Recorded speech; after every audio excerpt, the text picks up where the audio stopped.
Hello friends. तो आपका welcome है हमारी पार्ट सेकंड क्लास में, रीडिंग रूल्स पार्ट सेकंड। अगर आपने पार्ट वन नहीं देखा है तो आप प्लीज प्लेलिस्ट में जाकर रीडिंग रूल पार्ट वन जरूर से देखें, क्योंकि उसमें हम ई तक के जो रीडिंग रूल है वो ऑलरेडी कर चुके हैं। आज हम डायरेक्ट स्टार्ट करेंगे एफ से। तो हम एफ से स्टार्ट करते हैं। एफ को जर्मन के अंदर क्या क्या बोला जाता है? एफ को क्या बोला जाता है? फै बोला जाता है। क्या बोला जाता है? फै बोला जाता है। इसके एग्जाम्पल की बात करें तो एग्जाम्पल हो गया जैसे कि फिरमा। एफ को हमने क्या बोला? फै। आई को ई, आर को रै, एम को मैं, और ए को क्या बोलते हैं? आ। तो ये क्या हो गया? फिरमा। ऐसा एक और भी कंफ्यूजन वाला केस होता है जिसमें हम काफी बार कंफ्यूज भी होते हैं। फाव, जिसको हम इंग्लिश के अंदर क्या बोलते हैं? वी बोलते हैं। ये भी फ की साउंड करता है।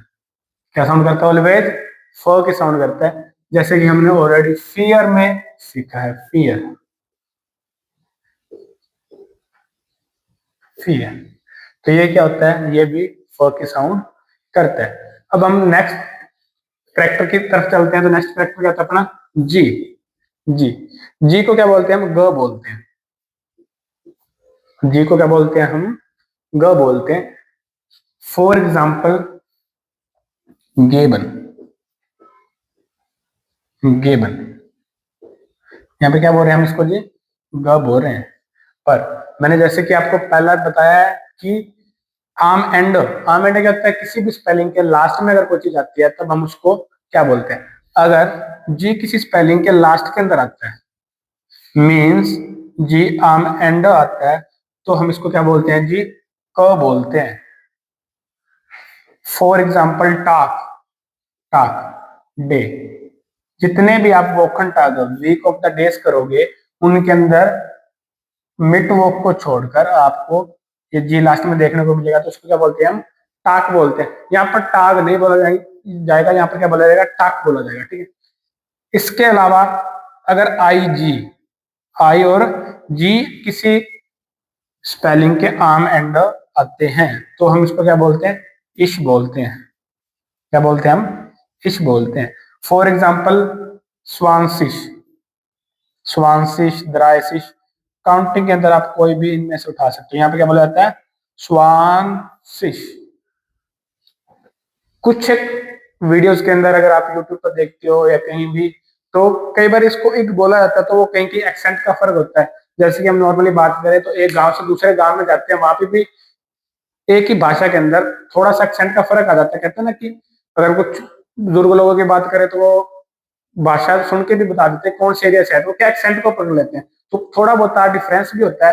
तो कभी कभार इसको आपको एक सुनने को मिल सकता है, बट मोस्टली इसको इश ही बोला जाता है। ये कुछ एक एरियाज का एक्सेंट का थोड़ा सा डिफरेंस है। 99% केसेस के अंदर आपको इसको इश ही सुनने को मिलेगा। ठीक है। और आपको भी इश ही बोलना है, क्योंकि जो चीज ज्यादा कॉमन है आप सीखो सीखते हुए चलेंगे। स्वान शिश। ठीक है। तो इसके अलावा ऊ एन गे, ऊ एन गे। अगर किसी स्पेलिंग के लास्ट के अंदर यू एन और जी आ जाता है तो हम उसको क्या बोलते हैं? उंग बोलते हैं।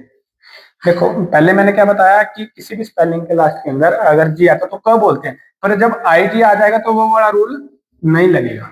तो क्या लगेगा? आई जी वाला रूल लगेगा। इसी तरह से एक हमारा नेक्स्ट रूल होता है यू एन जी वाला, जिसकी साउंड क्या आती है? उंग।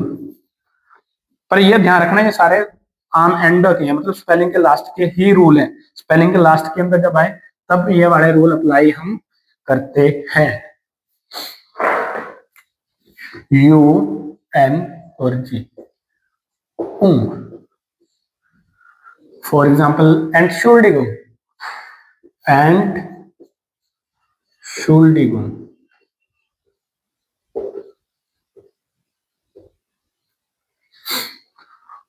आई थिंक पहले वाले वीडियो में एस सी एच का रूल हम लिखना भूल गए थे, तो एस सी एच को क्या बोलते हैं? श बोलते हैं। ये भी इसमें डिवाइड हो गया। ए, एन को न, टी को ट, एस सी एच को श, उ की मात्रा लग जाएगी।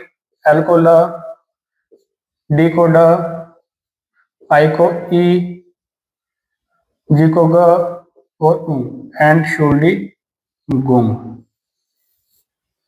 ये क्या हो गया हमारा एंड शुल्डी गुम। ये बहुत ही कॉमन सा वर्ड है जो आप ग्रीटिंग्स के अंदर भी यूज कर लेते हो, ठीक है।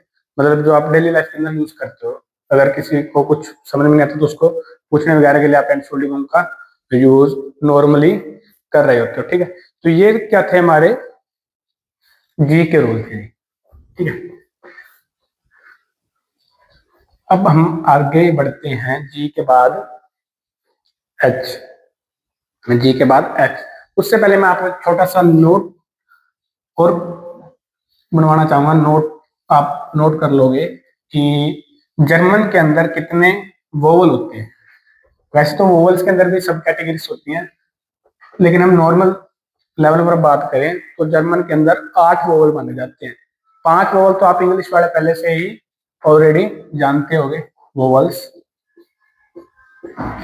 आ, ई, ए, ओ, ऊ। 5 तो सेम के सेम है, but there are 3 more vowels. यहाँ पर क्या 3 और वोवल्स भी, सॉरी। आ उमलाउट, ओ उमलाउट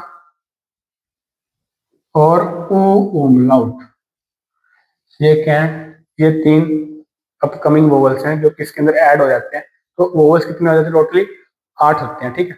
अब हम बात करते हैं एच की। एच का जो केस है आप उसको बिल्कुल ध्यान से समझोगे, बहुत ही डिटेल में चलेंगे यहाँ पे एच वाले केस के अंदर। थोड़ा सा कंफ्यूजिंग भी है ये, पर आप स्टेप वाइज समझोगे तो इसमें कोई दिक्कत आने वाली नहीं है। एच एच के क्या रूल है? एच एच ह की साउंड करता है। एच क्या करता है? ह की साउंड करता है, बट देर आर कंडीशन। ह की साउंड करता है, करता कब कब है वो वाली कंडीशन हम लेके चलते हैं। सबसे पहली कंडीशन, इफ अगर एच के दोनों साइड वोवल्स होते हैं, both side vowels, if both side vowels, पहली कंडीशन क्या होगी? अगर एच के दोनों साइड वोवल होता है तो ह की साउंड करता है। For example गेहन, गेहन। जी को हमने क्या पढ़ा? ग। ई को ए। एच, एच के दोनों तरफ वोवल है, रूल एप्लीकेबल है, तो हम इसको क्या पढ़ेंगे? ग। ईएन को न, तो क्या हो गया? गेहन। ओके। एंड हमारा जो सेकंड कंडीशन होती है, सेकंड कंडीशन क्या होती है? अगर एच स्टार्टिंग में है, if H at starting, at starting, if H is at the starting of the spelling, तब भी हम इसको क्या साउंड करते हैं? ह साउंड करते हैं। फॉर एग्जाम्पल हाइस, है बोलेंगे इसको हम, क्योंकि एच स्टार्टिंग के अंदर है। ह, आई और एसेट को स, तो क्या हो गया? हाइस, हाइस, ठीक है। अदर जितने भी केसेस होते हैं, इन दो केसेस को छोड़कर उनके अंदर क्या हो जाता है? एच साइलेंट हो जाता है। अब बात करते हैं एच साइलेंट का, एक एग्जांपल देख लेते हैं। फॉर एग्जांपल है अपना वोनन। हमारा एग्जांपल क्या है? वोनन, व ओ एच। एच के दोनों तरफ वोवल नहीं है, पहला रूल अप्लाई नहीं हो रहा। दूसरा रूल क्या था हमारा? H eight the starting of, H starting में भी नहीं है, यहाँ पर ये क्या हो जाएगा? साइलेंट हो जाएगा। तो हम इसको क्या बोलेंगे? वोनन। इन दो कंडीशन को हमें ध्यान में रखना है। जब ये दोनों कंडीशन फॉलो हो रही हो, मतलब इनमें से अगर एक भी कंडीशन फॉलो हो रही है तो हेल्थ साउंड करेगा। अगर इन दोनों के अलावा कोई भी कंडीशन बन रही है तो उस कंडीशन के अंदर एच क्या हो जाएगा? हमारा साइलेंट हो जाएगा। एच की कोई भी साउंड नहीं आने वाली है, ठीक है।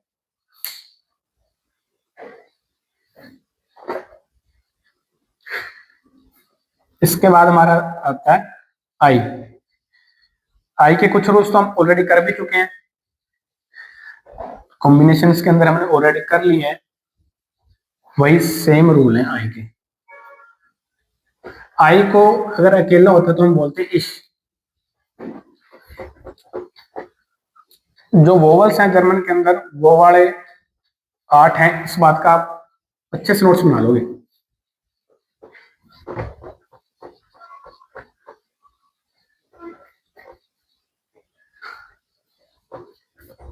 बात करते हैं आई की, तो आई को क्या बोलते हैं हम?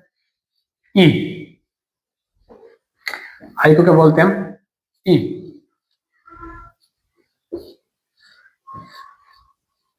इन, और बिल्कुल बेसिक सा एग्जाम्पल इंग्लिश से इसकी प्रोनाउंसिएशन है इन। हमने इश पढ़ा, इश। बहुत सारे एग्जाम्पल्स होते हैं। वहीं आई कॉम्बिनेशन के अंदर हमने पढ़ा ई आई और आई ई, ये दोनों हमने पढ़ लिए कॉम्बिनेशन के अंदर, ठीक है। आई जी पढ़ लिया हमने। These two are most important, ये दोनों क्या है, बहुत ज्यादा हाईलाइटेड है, बहुत ज्यादा मोस्ट इंपोर्टेंट है। गलती होने के चांस रहते हैं, पर आपको यहाँ पे थोड़ी सी समझदारी से काम लेना है। इनको याद करना भी, एग्जाम्पल याद करो, बिल्कुल आसानी से आपको याद हो जाएगी। आपको आइंस का भी पता है, आइंस, आइंस आपको स्पेलिंग आती है, जीवन। इन दोनों स्पेलिंग्स को ध्यान में रख लो, यहीं से आपको इनकी प्रोनाउंसिएशन का डिफरेंस पता चल जाएगा। अगर आपने पीछे वाली वीडियो नहीं देखी है तो प्लीज आप उसको जाकर इस केस को डिटेल के अंदर भी समझ सकते हो, ठीक है। ये हो गया हमारे आई के रूल।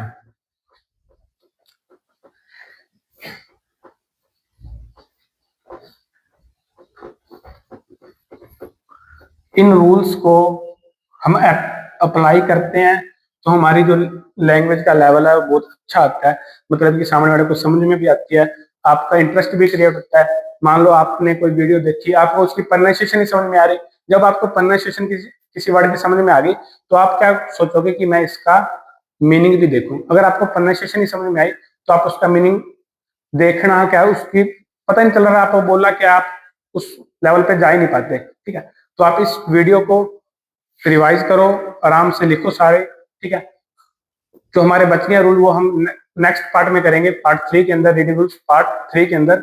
और आप चैनल को सब्सक्राइब जरूर कर लें। थैंक्स।